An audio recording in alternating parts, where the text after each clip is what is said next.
It. Yeah, we're gonna go. Oh, here we go. We're live streaming.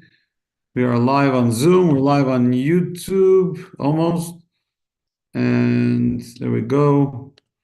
We're live on YouTube. We're going to be live now on Facebook. And we're going to get right into it. We're going to have a Shavuos class because the next Yom Tov Shavuos starts Tuesday night. And so we are going to get into the mode. Just give us a moment here. If you're on Zoom, please mute yourself. I'd love to hear what you have to say after class, but until class is over, I prefer not hearing every time you scratch your beard. Okay, one more share, and we are good to go. Good evening, Kayla Gittel. Good evening, Jane. Good evening, John. Good evening, Chagai and Margot. Good evening, Jan. Good evening, Marjorie and Dwayne. Okay, and we're done with the sharing. Good evening, Carmen. Good evening, Baruch. Oh, good evening, Mitchell. Let's go open the door for Mitchell. Okay. Are we here? Very good. Good evening, ladies and gentlemen. It is Wednesday night. Rosh Chodesh is going to be on tomorrow night, Thursday night. So we're wrapping up. Tonight will be the last night of the month of Iyar. Tomorrow night we'll begin the month of Sivan. And before you know it, next Tuesday night, Wednesday through Thursday, we have 2-day Yom Tov of Shavuos, the holiday of all holidays. Well, holiday of all holidays is the holiday that we get the Torah. I'm just going to mute so that we don't get interruption. There we go. So once a year we gather, not to commemorate the Exodus from Egypt, not to commemorate it's not a day of judgment, it's not a day of atonement. We're not commemorating the Maccabees, we're not commemorating the Persians. We're simply gathering in Israel for one day and in diaspora for 2 days to simply recognize and celebrate Zman Matot Torosenu, the fact that God gifted us a Torah. Guys, we're live, so the Fabrengen will happen after. So the giving of the Torah is uniquely the holiday of Shavuos. You know, there's a song they used to sing in Yiddish, Torah is the best of schoira, which means Torah is the greatest commodity. Right? So everyone has a commodity. For this person, when I moved to Montana, I remember they used on the radio, they started giving us the price of soybeans and corn.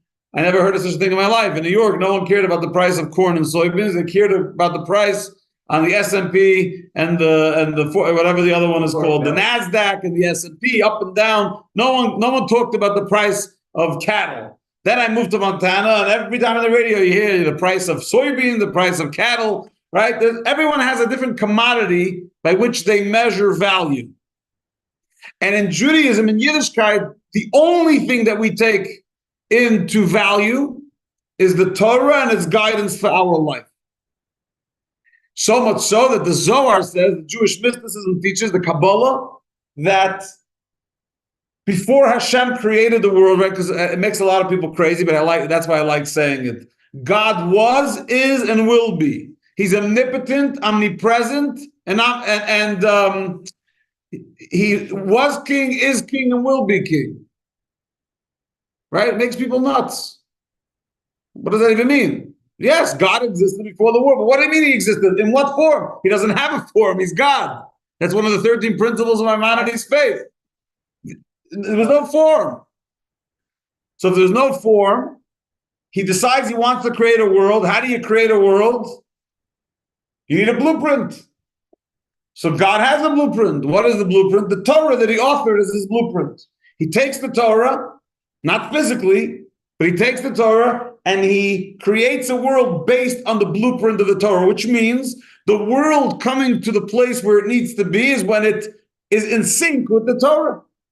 Anytime you see something in the world that's the opposite of Torah, it's a sign of evil forces, it's a sign of negative forces, it's a sign of free choice and sinfulness. It's not in sync with the way God intended it to be, because God created this world with the Torah as its blueprint.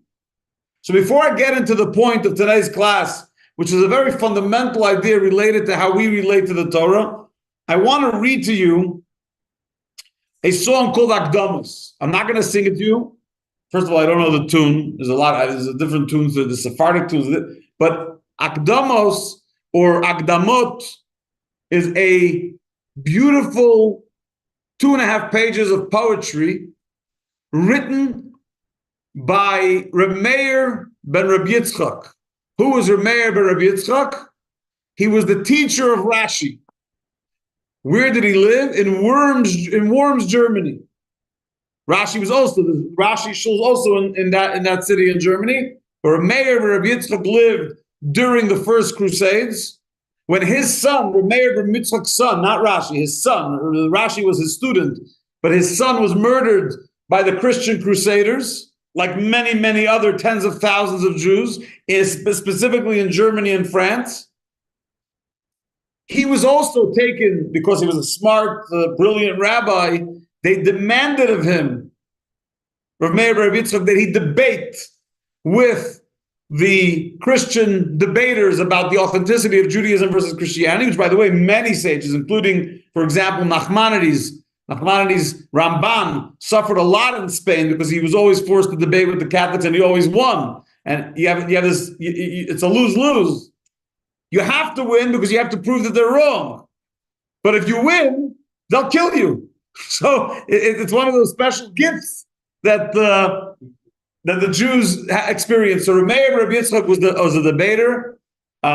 He also died not too long after his son, but he wrote, in the context of all these debates he had about the authenticity of Judaism, he wrote this incredible poetic song about the Torah.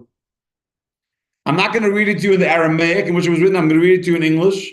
I'd like you to pay attention. It's a little longer than my comfort zone, meaning I don't like really quoting these long Megillas, but it's a beautiful prayer. And if you have the blue Chabad Siddur at home, it's on page 517, whenever you get your, thank you, Seth.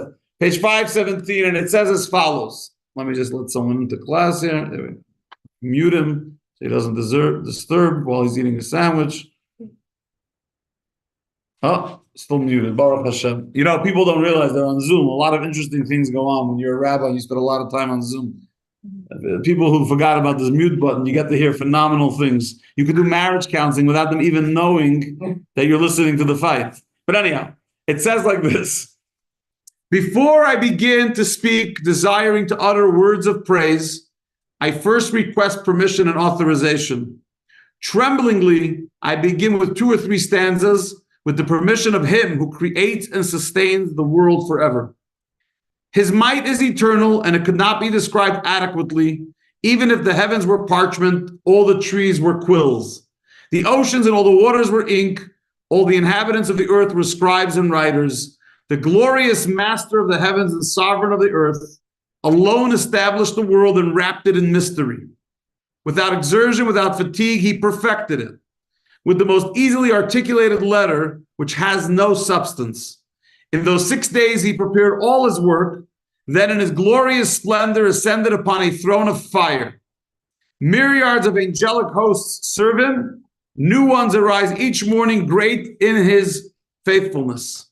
Even more numerous are the fiery seraphim, having 6 wings. It's a kind of angel. They are silent and hushed until permission is given them.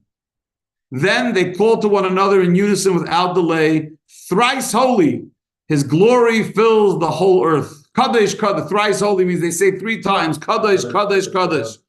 Like a mighty sound, like the roar of surging waters, the cherubim, the cherubs facing the Ophanim ascend in a thundering noise. To catch a fleeting glimpse, swift as an arrow shot from a bow, to every place they are sent, they hasten with zeal. In every tongue they utter, blessed be his glory, from the place of his abode, which is everywhere. All the heavenly hosts thunder praise and awe. The renown of his kingship is declared from generation to generation. They offer their sanctification. And when the hour has passed, they vanish forever, even to the 7th millennium. Israel, his precious share and possession, ever beloved, proclaims his unity morning and night. He has singled them out as his portion to do his will. His wondrous praise they declare at the proper time. And here it starts getting more from God into the Torah. He very greatly desires that they toil in the Torah. Thus will their prayers be accepted and their supplications be effective. Bound to the crown of the eternal through the covenant, permanently set near his glorious frontlet. wherein is inscribed with wisdom and knowledge, the greatness of Israel proclaims his oneness. The praise of the master of the world in pure homage, it is fitting for me to proclaim before kings. The nations come and gather like the waves of the sea. They wonder and question concerning the signs of the Jew. Who is your beloved, O fair one, for whom you are cast in the lion's den? Worthy and precious will you be if you but be assimilated into our fold. We will do your wishes wherever you may be. So he's referring to the fact that the Jews have always been, offered, if only you come and leave Judaism, we'll take care of you. Give up on your Torah. With wisdom, Israel retorts. And of course, the author of Meir is talking about his own. He had to constantly have these debates. With wisdom, Israel retorts, making known just a portion of his greatness. If you would but know him, you would reflect deeply to recognize him. What is your greatness worth in comparison with the glory, with the greatness that he will bestow on me when the hour of deliverance comes? When light will shine on me and you will be covered with shame, when his glory will be revealed in its might and power. He will requite his enemies, even the inhabitants of the isles. Bestow righteousness upon the beloved people abounding in virtue. Perfect joy and pure delight will reign when he comes to the city of Jerusalem when he gathers in the exiles. His splendor will rest upon it day and night. He will build his canopy in it as a crowning glory. His resplendent clouds will adorn the canopy. Commensurate with one's deeds will his tent be made. On thrones of pure gold with 7 steps will the righteous be arrayed before the great Creator. Their countenance will be akin to one satiated with joy, to the sky and its brightness, to the stars and their glow. A splendor that no lips can describe, that no prophet heard or envisioned. No eye has penetrated paradise, where they will dance with the Shekhinah. In awe they will point to him, saying, it is he for whom we hoped with great faith in exile. He will eternally lead us in happiness like a joyous maiden, granting us the portion which he set apart for us in days of yore. There will be sport with the Leviathan and the wild ox of the high mountains, one interlocked with the other in combat. The mighty beast goring with its horns, the monstrous fish charging fiercely with its fins. Its creator will approach it with his mighty sword and prepare a repast for his righteous, who sit around tables of gems and precious stones, and before whom there flow streams of balsam, delighting and satiating themselves with full cups of old wine preserved in vats from the time of creation. As you have been privileged to hear with hymn of praise, so shall you always be in that holy company, and you merit to sit in the uppermost row of the righteous, for you have listened to my words expressing God's glory. Exalted is God from beginning to end, who desired and loved us and gave us the Torah. It's a very, very powerful, lot of that's the entire Akdama's prayer. It's a very, very powerful, mystical prayer about the Torah, but also about the author of the Torah. And so often Jews get caught up with the Torah. Oh, the Torah tells me to do this, and the Torah tells me to do that.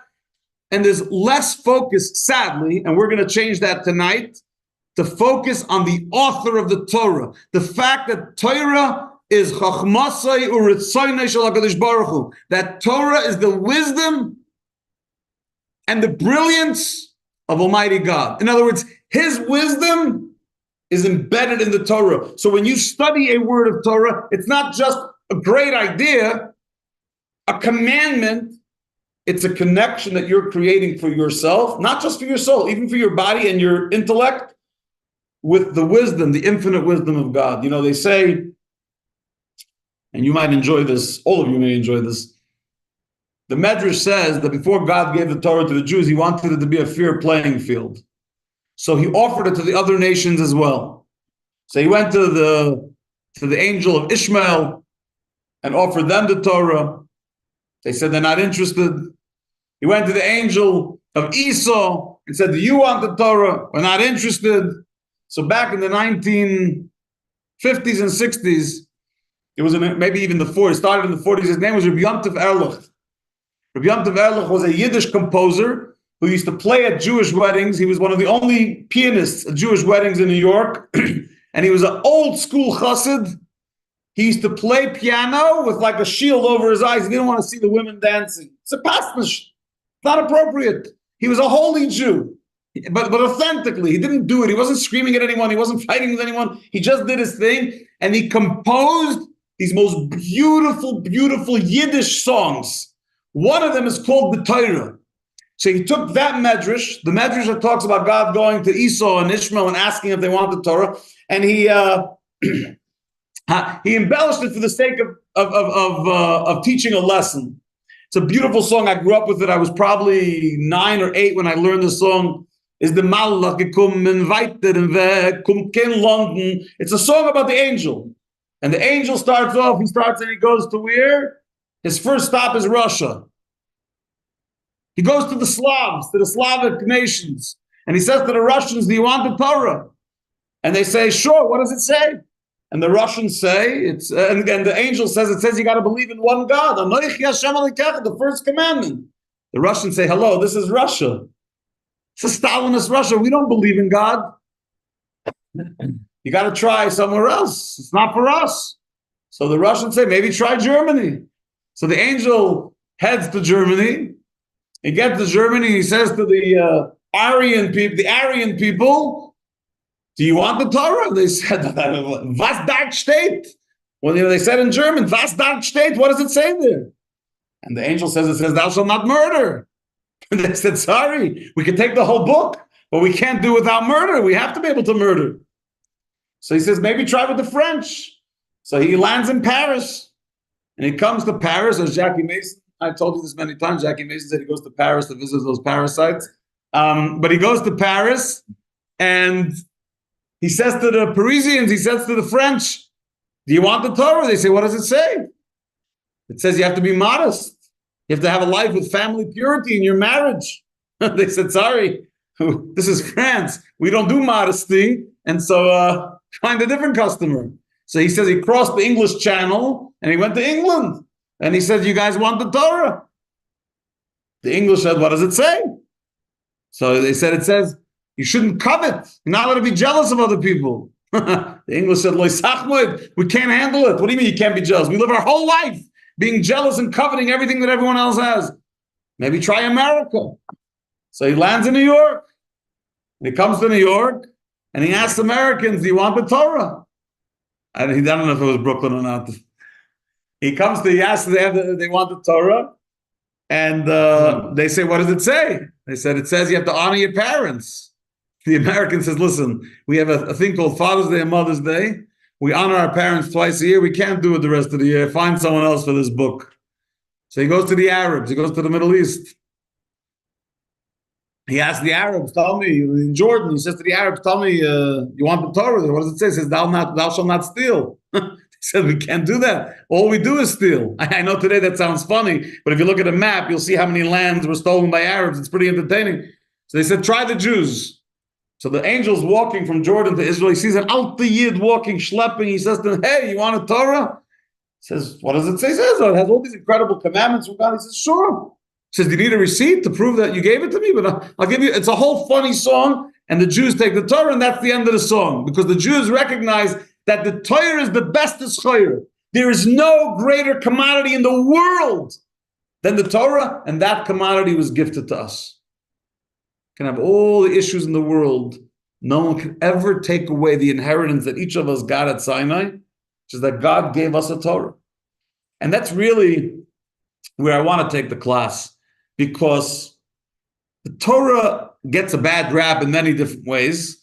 There's, people who talk in the name of Torah. Right today, every nudnik on a college campus decides that they're a representative of Judaism. I represent Jews, and this is what Judaism believes. They never opened up a Chumash, they never opened up a Gemara, they never opened up a Shulchan Aruch. They don't know what the Tzas and the Shav Shmaitz are. They don't know what an Nesivus is. They don't know Machlekes Rashi Tosfos. They don't know if the Rambam and the Ramban and the Ritva and the Rashba are the same person or 4 different people, but they have opinions about Judaism. It's like every taxi driver in Israel tells you, if I was prime minister, Bubi, you're driving a taxi in Tzfas. There's a reason you're not prime minister, right? I'm just, And look, so every American Jew thinks they're a spokesman for Judaism. You're not. It's a free country. You could say you are, but you're not. There's Judaism, and one of the most beautiful things about the Torah is that it's chochmaschem ubinaschem le'enei ha'amim.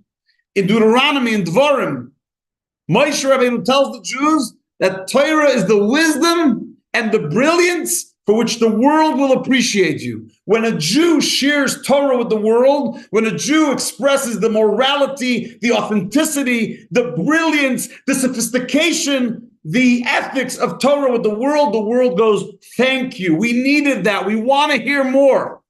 There's never a time that a Jew shares a healthy idea from Torah with a non-Jew, collectively or individually, that the non-Jew doesn't say, oh my gosh, don't we need more of that? The only time a non-Jew says, I don't want to hear all this garbage, is when a Jew is making up their own Baba Mises in the name of Judaism. When you actually share the brilliance and wisdom of Hashem that's in the Torah, it's the greatest self-help book, it's the greatest book of ethics, it's the greatest source of values and morality, it's the book that gives you the lessons on how to live a meaningful life. You don't have to waste your time bouncing through Barnes and Nobles and on Amazon, buying every chachmalog, every person looking to make $7 writes a book about how you should live your life. God forbid you should ask them how their life is doing, and you'll find out you may not want to read the book. But the point is, we have this incredible thing called the Torah. And not only that, there's a book we have here on the shelf somewhere. It's called, let me see if I can see it from where I'm sitting. I thought I saw it yesterday. 1 second. I think it was called The Gift of the Jews, but I'm trying. Oh, right here. Sorry, guys. If you've never read it, you should. It's written by a non-Jew. I believe he was from England, Thomas Cale. It's called The Gift of the Jews, how the tribe of desert nomads changed the way everyone thinks and feels. And it's really about how so much of Western culture and ideas are straight out of the Torah. And that is true, absolute truth. They call it today, there are different names for it. Western values, Judeo-Christian values. No, sorry, it's Judeo values. It comes right out of the 5 books of Moses, not the 5 books of so-and-so and Yenemaisa and this one, that. 5 books of Moshe Rabbeinu, Moses. By the way, you know, the previous Chabad Rebbe, Rabbi Yosef Yitzchak, the Rebbe's father-in-law, passed away in 1950. He was once on a train in Russia, in the Soviet Union, and there was a big debate on the train. A bunch of Jews were debating which system of government works best. Capitalism, communism, socialism. I don't know every ism that was out there. I don't think fascism was an option, but they were debating which one's the right one, and which one does Judaism support? Does Judaism support communism, socialism, capitalism? What did George Bush call it? There was a word he used, not compassionate capitalism. He had a word with capitalism, whatever. Which system? And the Frierdiker Rebbe, the previous Rebbe, listened to the whole conversation. And when they were all done, he said, there's beautiful things. Oh, hi, we spoke about this last night. There's beautiful things in each ism. There's values in communism, values in socialism, values in capitalism. No system is 100%. They all have some good to them, some good ideas, some good philosophical ideas, and all of their good ideas come from the Torah. Meaning the good ideas in communism about love and community and socialism of taking care of the poor, and capitalism, the idea of building yourself up and being successful, all of these good things come from the Torah. The Torah is the greatest self-help book to ever live. And next week on Tuesday night through Thursday night, we're going to celebrate this incredible gift. But I share all of that because I don't want us to ever make the mistake of looking at the Torah as your self-help book. Because there's 2 aspects to the Torah. There's the Torah the way we experience it in this world, in our physical world, in this physical plane. And the Torah in this physical world is a practical handbook for life. You follow the 613 mitzvahs, the 248 positive commandments, the 365 prohibitions. You live a life of morality and ethics and goodness and holiness, and the world is blessed, and the world is living up to how it should live. And that is the Torah that we talk about, that God created the world with the blueprint of the Torah. But what about the Torah before there was a world, right? we said that God used the Torah as a blueprint for creating the world, which means the Torah existed before. Which means there's a level of Torah in the infinite recesses of God's wisdom. The infinity of God's wisdom is Torah that's above and beyond the physical experience. It's the essence of Torah, which is one with God. All the other manifestations come later.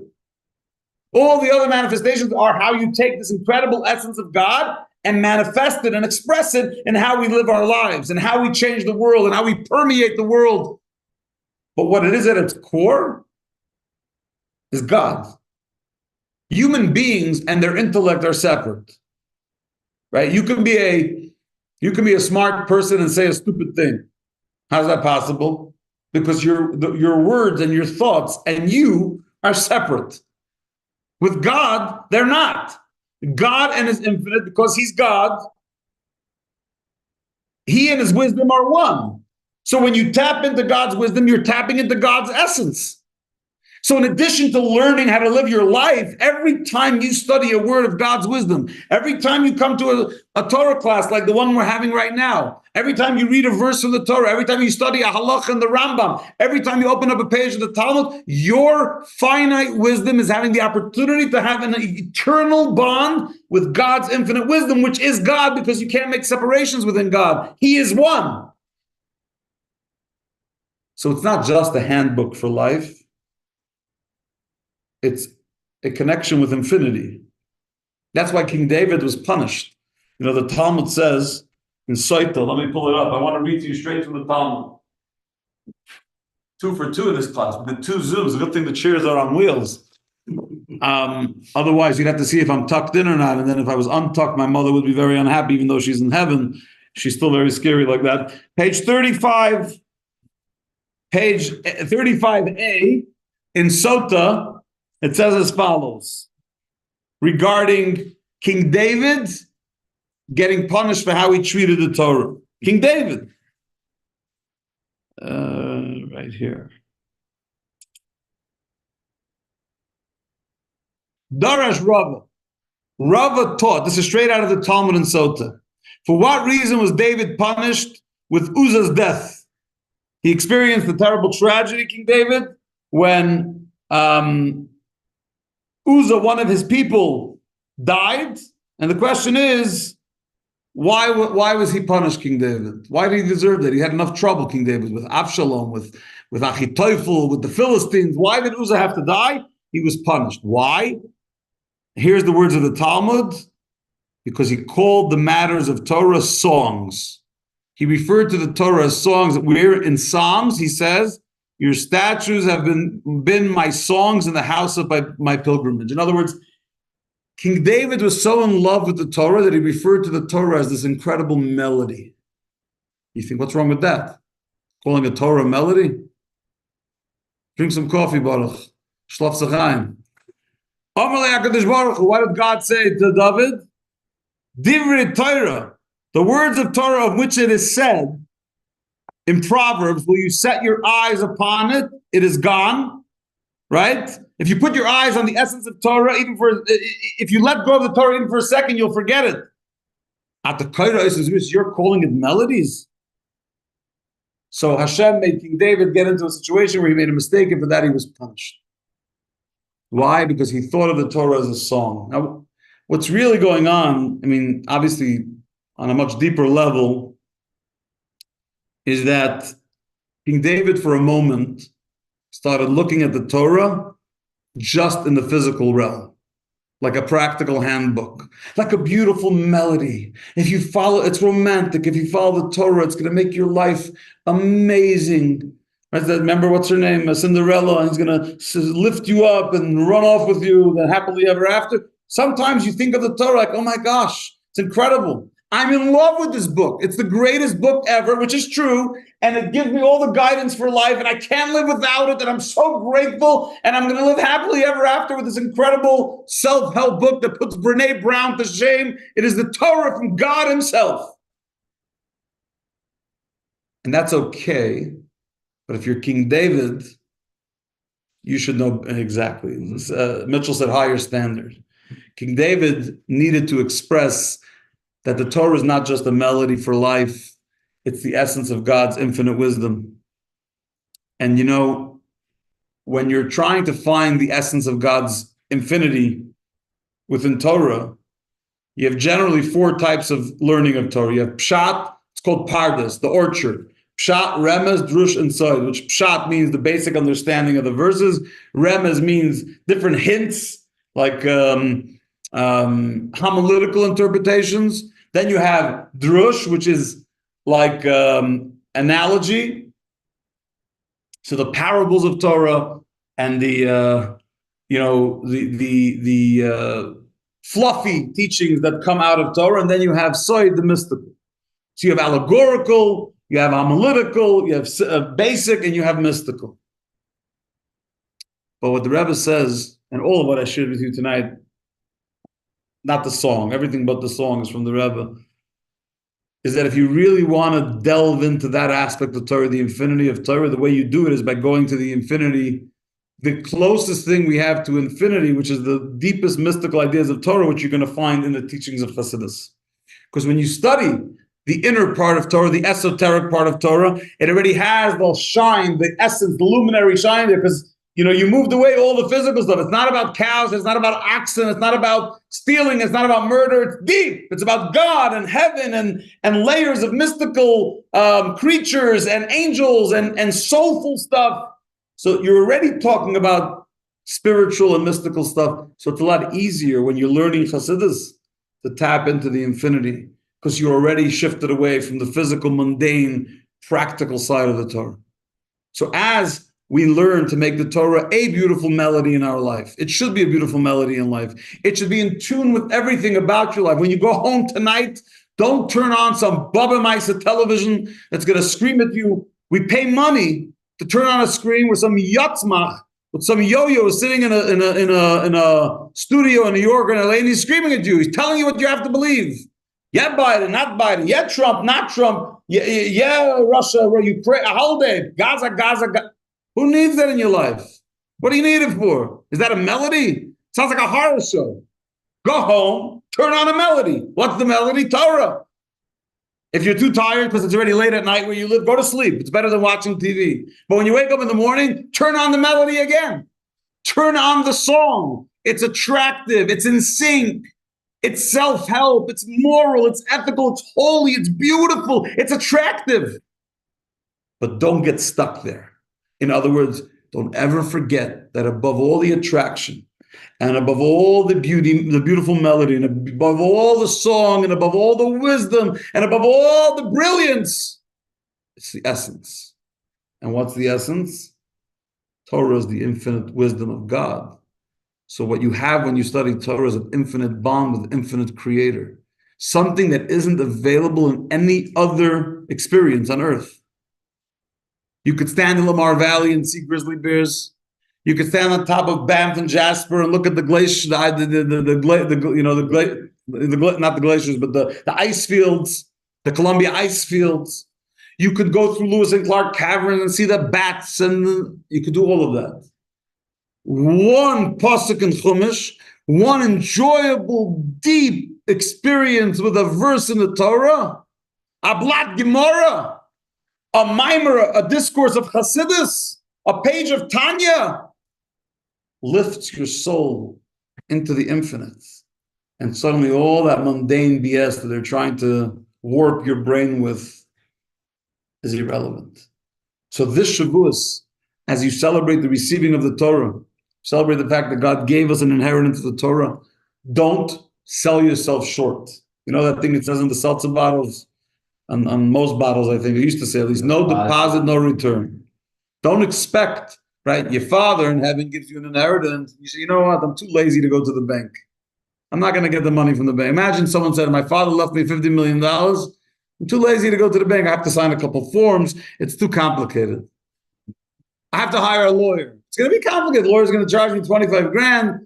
Hello, but there's 50 million in the bank waiting for you. What's the big deal about 25 grand? Nah, it's too much.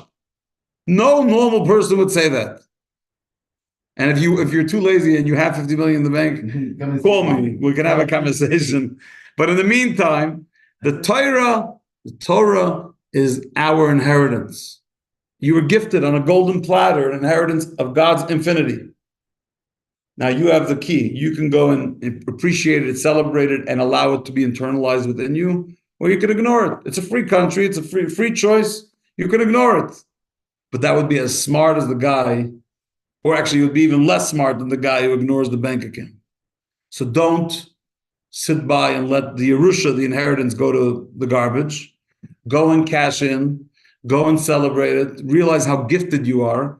And as the Rebbe used to quote from his father-in-law, the Frierdiker Rebbe, that it should be Kabbalas HaTorah b'simcha v'pnimiyus.